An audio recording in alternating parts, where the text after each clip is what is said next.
They're renaming Abraham Lincoln High School because the former president didn't demonstrate that black lives mattered to him.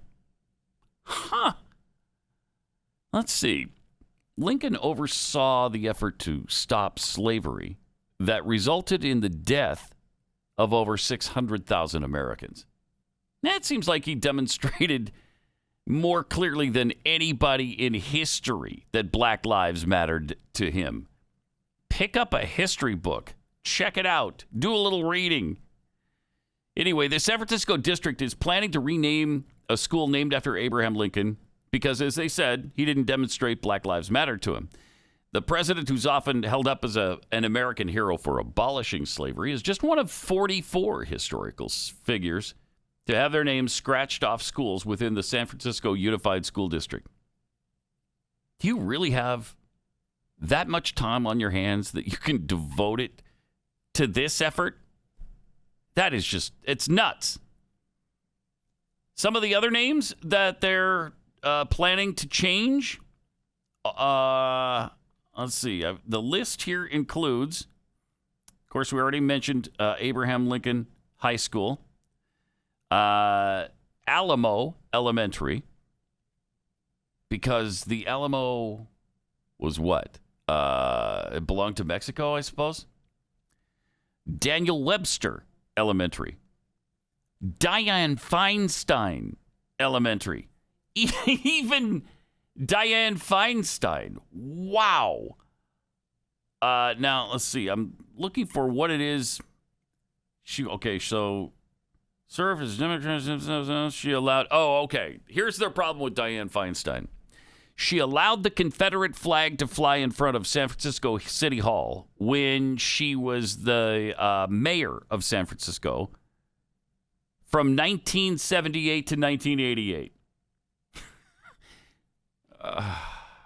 So 42 years ago, she allowed a Confederate flag to fly in front of City Hall, and now we've got to remove her name as if she didn't exist. That's pretty amazing that not even their progressive heroes are exempt from this kind of stuff, this madness. Let's see. They want to change the name of Francis Scott Key Elementary because, well, he wrote the Star-Spangled Banner, and of course you know how racist that is. Garfield Elementary? Really? Because of President Garfield? Name a person who knows anything about Garfield. I mean, I couldn't really describe any of his agenda during his presidency. I couldn't tell you what he said that was offensive. They want to eliminate George Washington High School. Change that name.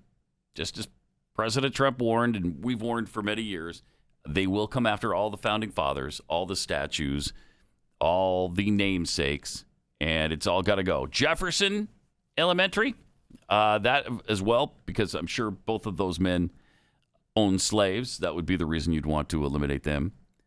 And Paul Revere K through 8. So Paul Revere, I'd love to know what it is Paul Revere did to deserve having his name removed from the elementary school. That's just, it's really incredible. The person behind the renaming of these schools is a first grade teacher who was influenced by his parents, both prominent members of the Nation of Islam, who set up their own Islamic school. I wonder if anything's named after Muhammad. Could you find something in the life of Muhammad that might lead you to want to remove his name from anything? No, certainly not. Certainly, he was above reproach. Jeremiah Jeffries, chairman of the renaming committee, revealed in an interview that his mother told him once, "There's nothing mysterious about progression. It's working instead of wishing." So that's what he's doing. He's working to remove the names of these heroes from any school at all in the San Francisco Bay Area. Wow. So Jeremiah Jeffries' mom and her husband set up Sister Clara Mohammed School that served predominantly African American Muslims. The Nation of Islam, which is defined as an organized hate group by the Southern Poverty Law Center for its racist, anti-Semitic, and anti-gay teachings and rhetoric of black superiority over whites. So this is the guy in charge of removing all of the names of American heroes from the school district in San Francisco. In 1999, Jeffries hit headlines nationwide when he held a protest against teachers spending their own money on school supplies. Okay, that's a good cause. They shouldn't have to do that. The San Francisco School District increased the school supply budget for the first time in decades as a result of his efforts. He also carved out a reputation as a power broker for the district's Board of Education, using his influence to get at least 4 candidates appointed. Here's one of the things that has shaped his life, I guess. At the age of 12, after his sister was shot and killed, he got his first taste of working in education as a janitor at a child care center. He later went to the University of Virginia, where he got involved in racial justice activism with the Black Student Alliance, including getting the first black woman into student office. And then when he moved to San Francisco, he co-founded Teachers for Change and later Teachers for Social Justice Activism.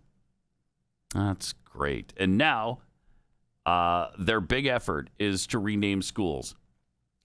44 of them. And the rest of the district is just going along with it. They're just along for the ride. No need to push back on any of this. Go ahead and just change our history. What was it that Michelle Obama said? And Barack knows that we are going to have to make sacrifices. We are going to have to change our conversation. We're going to have to change our traditions, our history. We're going to have to move into a different place. Into a different place. Wow, that is certainly going on, isn't it? I mean, we are changing our traditions. We are changing our history. We have moved into a different place. We were in America, the land of the free and the home of the brave. Now we've moved into a different place. Gosh, there's just no question about that.